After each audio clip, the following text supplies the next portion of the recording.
Hi అండి, అందరికి నమస్కారం. ఎలా ఉన్నారు? బాగున్నారా? మేమైతే బాగున్నాం. అందరూ బాగుండాలని ఆ కొండగట్టు ఆంజనేయ స్వామిని అయితే వేడుకుందాం. ఇప్పుడు ప్రస్తుతానికి ఎక్కడ ఉన్నామంటే జగిత్యాల జిల్లా మల్యాల మండలం ముత్యంపేట గ్రామంలో ఉన్న కొండగట్టు దేవస్థానానికి అయితే వచ్చాము. కొండగట్టు అంటే మన తెలంగాణ వాసులకు చాలామందికి తెలిసే ఉంటుంది. ఇందులో ఏముందబ్బా, చాలాసార్లు వెళ్ళి వచ్చాం కదా అనుకుంటారేమో. ఒకసారి అయితే మిస్ అవ్వకుండా చూడండి, ఎందుకంటే ఎవరికి తెలియని కొన్ని రహస్యాలు, కొన్ని విషయాలు అయితే నేను చూపించబోతున్నాను, అలాగే వివరించబోతున్నాను. అవి మిస్ అవ్వకుండా చూడండి. చాలా ఇంపార్టెంట్ విషయాలండి. మీరు కూడా చూడాల్సిన ప్రదేశాలు అవేంటి అనే సంగతి అయితే మనం ముందు వెళ్ళి స్వామివారి దర్శనం తర్వాత తెలుసుకుందాం. ఇప్పుడైతే మనం వీడియోలకి వెళ్దాం పదండి. ఇప్పుడైతే మనం స్వామివారి దర్శనానికి అయితే వెళ్దాం. స్వామివారి దర్శనం తర్వాత నేను ఇక్కడ ప్రత్యేకమైన మునుల గుహ ఒకటైతే చూపించబోతున్నాను. అందుకే వీడియోని ఎక్కడ స్కిప్ చేయకుండా చూడండి. చాలా అద్భుతమైన వీడియో అండి ఈ వీడియో. ఇప్పుడు మనకు సట్టివారాలు అంటారు కదా, కొమరవెల్లికి వెళ్ళేవారు అంతా మనకు వెమ్లవాడ అలాగే కొండగట్టు దర్శనం చేసుకొని కొమరవెల్లికి అయితే వెళ్తారు. అలా ఇప్పుడైతే భక్తులైతే చాలామంది ఉన్నారు. ఇప్పుడు స్వామివారి దర్శనానికి అయితే వెళ్దాం. ప్రధాన ద్వారం అండి కొండగట్టు, చాలామందికి తెలుసు, మళ్ళీ చెప్తున్నాను, నేను చెప్పాలి కాబట్టి వీడియోలో.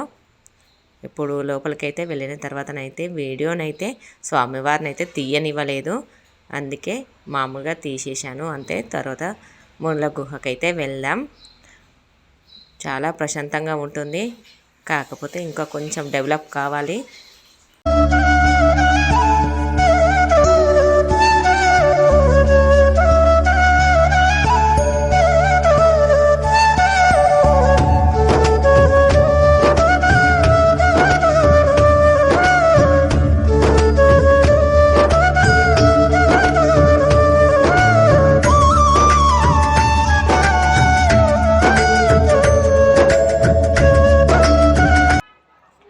కొండగట్టుకు ఎంతోమంది భక్తులు వస్తూ ఉంటారు, వెళ్తూ ఉంటారు. కాకపోతే ఇక్కడ స్వామివారిని దర్శనం చేసుకునే వెళ్తూ ఉంటారు. కానీ ఇక్కడ చాలా ప్రత్యేకమైన ప్రదేశాలు ఉన్నాయి. అందులో ఇక్కడ మునుల గుహ అనేది ఒకటి ఉంటుంది. చాలామందికి తెలియదు ఆ విషయము. నాకు కూడా కొత్తగా తెలిసింది రీసెంట్గా. నేను యూట్యూబ్లో చేస్తూ ఉంటే నాకు అనుకోకుండా చూశాను నేను ఈ వీడియోను. ఇప్పుడు నేను కూడా వీడియో చేయడానికైతే ఇక్కడికైతే వచ్చాను. మునుల గుహకైతే ఒకసారి వెళ్దాం పదండి. కొత్త కోనేరు నుండి కొంచెం డౌన్లోకి వెళ్ళాలి. కాకపోతే ఏంటిది అంటే నీట్నెస్ అయితే లేదు, జాగ్రత్త చూసుకుంటూ వెళ్ళాలి. ఈ నీట్నెస్ అనేది మరి ఎప్పుడు వస్తుందో తెలియదు మనకు. కొత్త కోనేరు నుండి అయితే మనము వెళ్తున్నాము. శ్వేత గెస్ట్ హౌస్ అనేది ఉంటుంది అక్కడ. మునుల గుహకు దారి అని కూడా ఉంటుంది, చూపిస్తాను మీకు. కాకపోతే నీట్గా లేదండి, చూసుకుంటూ వెళ్ళాలి. కింద ఈ వీడియో తీస్తున్నప్పుడైతే నాకు అక్కడ ఆ ప్రదేశాన్ని చూసి, వెళ్తున్న దారిని చూసి అయితే వామిటింగ్ వచ్చినట్టయింది. అంత ఘోరంగా ఉంది. డెవలప్ ఎప్పుడు అవుతుంది మరి, అధికారులకు ఇక్కడ కనిపించడం లేదా అనిపించింది. మీకు కూడా చూపిస్తాము ఎలా ఉంటుంది అనేది. అతి ఘోరంగా ఉంటుందండి మునుల గుహకు వెళ్ళే దారి అయితే. ఇక్కడ కిందికి వెళ్ళే కొద్దీ బాగానే ఉంటుంది. మేమైతే ఎక్కువ మంది లేవు, నలుగురమే ఉన్నాము. చూస్తున్నారుగా, చెత్తే కాదు ఇక్కడ అంటే ఇంకా చెప్పలేము, అంత దారుణంగా ఉందండి పరిస్థితి.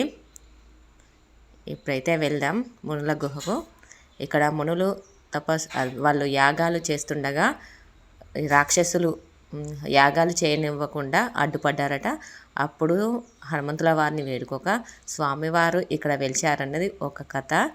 మరొక కథ ఉంటుంది. రామ రావణ యుద్ధంలో లక్ష్మణుడు మూర్ఛపోవగా సంజీవని పర్వతం తెస్తుండగా ఇక ఒక ముక్క విరిగి పడిందని కూడా చెప్తూ ఉంటారు. ఇక్కడైతే వెళ్దాం, చూడండి దారి ఎలా ఉంది అనేది. ఇక్కడ లోపలనైతే మునుల గుహలో లోపల ఒకటి మునీశ్వరి విగ్రహం ఉంటుంది, అలాగే శివలింగం కూడా ఉంటుందండి. అక్కడ దీపం, ఇక్కడ 1000 సంవత్సరాలు అయినా కూడా ఇక్కడ దీపం ఆరిపోలేదని కూడా ఒక చరిత్ర అండి. మనకు దీపాల వెలుగుల్లోనే ఇక్కడ స్వామివారు కనిపిస్తారు. చూడొచ్చు, మీరు ముందు చూపిస్తాను, చూస్తున్నారుగా ఎలా ఉంది అనేది. మీరు కూడా ఈసారి కొండగట్టుకు వెళ్ళినప్పుడు ఈ మునుల గుహకైతే వెళ్ళిరండి, చాలా బాగుంటుంది. ప్లీజ్ అండి ఈ వీడియోని అయితే చాలా మందికి అయితే షేర్ చేయండి. ఎందుకంటే కొండగట్టులను అయితే మనకు నీట్నెస్ అనేది లేదు. ఈ నీట్నెస్ కోసమైనా వచ్చే భక్తులకు ఇబ్బంది కలగకుండా ఉండాలంటే ఇటువంటి ఈ వీడియోనైతే ప్రభుత్వం దృష్టికి వెళ్ళేలా చేయండి ప్లీజ్. ఎందుకంటే చాలామంది భక్తులు అయితే ఇబ్బంది పడుతున్నారు. ఇక్కడికి వచ్చిన భక్తులు మీకు కూడా తెలిసే ఉంటుంది ఆలయానికి వచ్చేవారికి. అందుకే ప్లీజ్ అండి మరీ చెప్తున్నాను.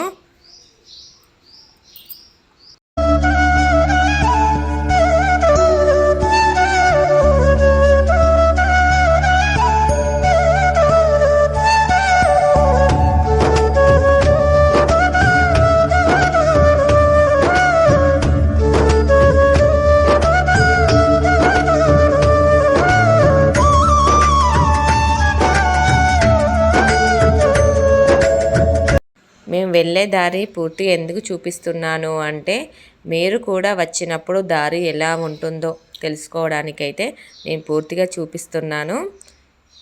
స్లో మోషన్లో అయితే వీడియో పెట్టలేదు, ఎలా వీడియో తీసామో అలాగే పెట్టేశాము అండి. ఇక్కడ భక్తులు వచ్చిన వాళ్ళైతే రాళ్ళు కూడా పేర్చారు ఒకటిపై ఒకటి. చూడండి దారి ఎలా ఉంది అనేది. మా బాబు అయితే వెళ్తున్నాడు. ఇంకా లోపలికి వెళ్ళాలండి. మనకు దీపాల వెలుగులలో స్వామివారైతే దర్శనమిస్తారు. శివుడు అలాగే మునీశ్వరుడు కూడా ఉంటాడు. ఇప్పుడైతే లోపలికి వెళ్ళాలి. ఇలా వెళ్తున్నాడు బాబు.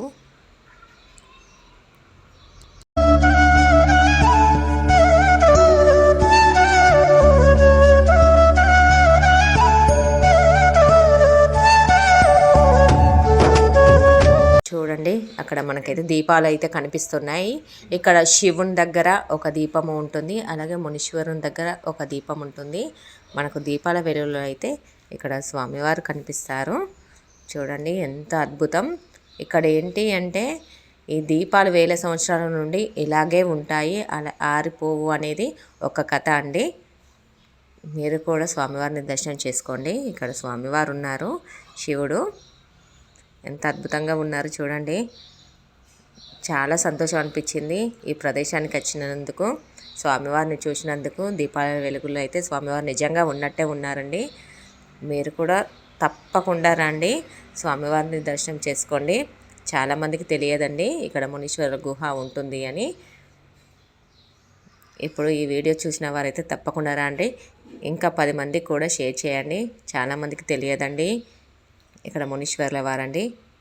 చూడండి దీపాల కాంతులలో ఎలా కనిపిస్తున్నారు, చాలా అద్భుతం. మిస్ అవ్వకుండా రావాల్సిన ప్రదేశం. కొండగట్టు వివరాలు అయితే తెలుసుకున్నారు కదా అండి. ఇందులో ఏమైనా మిస్టేక్స్ ఉంటే మన్నించి క్షమించండి. మన ఛానల్ మీకు నచ్చినట్టయితే లైక్ చేయండి, కామెంట్ చేయండి, షేర్ చేయండి, అలాగే సబ్స్క్రైబ్ చేయడం అయితే అసలే మర్చిపోవద్దు. మరొక పురాతనమైన ఆలయంతో మేము ముందుకు వస్తాను. ఉంటానండి. బాయ్.